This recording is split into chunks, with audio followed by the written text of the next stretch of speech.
This is Dr. Cal Shipley with a review of epidural anesthesia.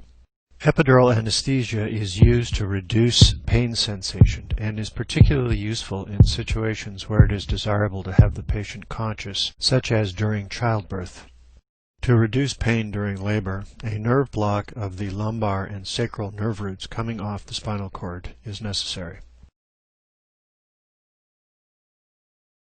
In most individuals, the spinal cord proper ends at around the level of the second lumbar vertebra. A bundle of nerve roots known as the cauda equina originate from the end of the spinal cord and supply the nerves to the lower lumbar and sacral segments.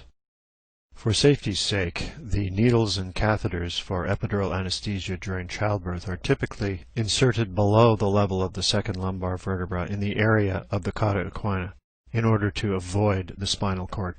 For purposes of our demonstration today, I have chosen the interspace between the fourth and fifth lumbar vertebrae. Looking at the anatomy from both a view from above and a side view, we see the dural coverings surrounding the cauda equina, and then inside of the dural covering the arachnoid layer,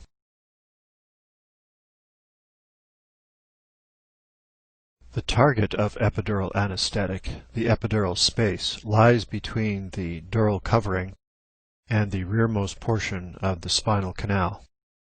Within the dura and arachnoid layers flows cerebrospinal fluid, or CSF, which originates from ventricles in the brain, not to be confused with the ventricles of the heart. Now that we've reviewed the relevant anatomy, let's take a look at the procedure itself. For purposes of demonstration today, we're going to use the L4-L5 interspace, but in fact, any interspace below the level of the second lumbar vertebra may be employed in an obstetrical epidural anesthetic. A long needle known as a TUI needle is first advanced into the soft tissues between the spinous processes of the fourth and fifth lumbar vertebra. A syringe containing a few cc's of saline is attached to the TUI needle, with the operator maintaining a light but steady pressure on the plunger of the syringe. The needle and syringe are advanced steadily through the interspace.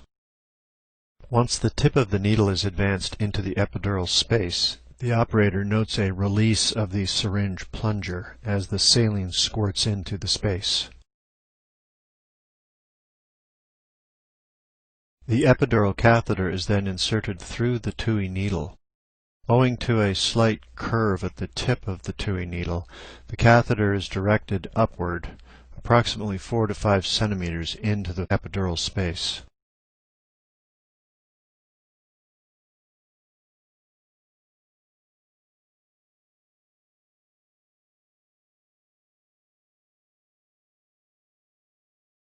The TUI needle is then removed. To ensure that the catheter is properly placed in the epidural space and not within the dura and arachnoid coverings, a syringe containing a small dose of anesthetic, typically lidocaine, is attached to the catheter and injected.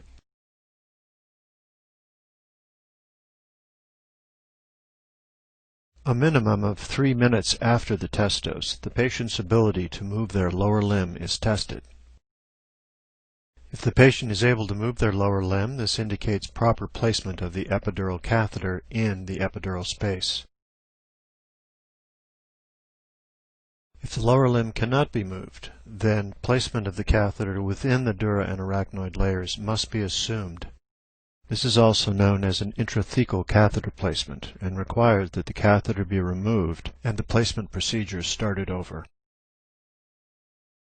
Once proper placement of the catheter has been ascertained, a bolus dose, consisting typically of about 10 cc's of anesthetic, is injected through the catheter to initiate the anesthesia.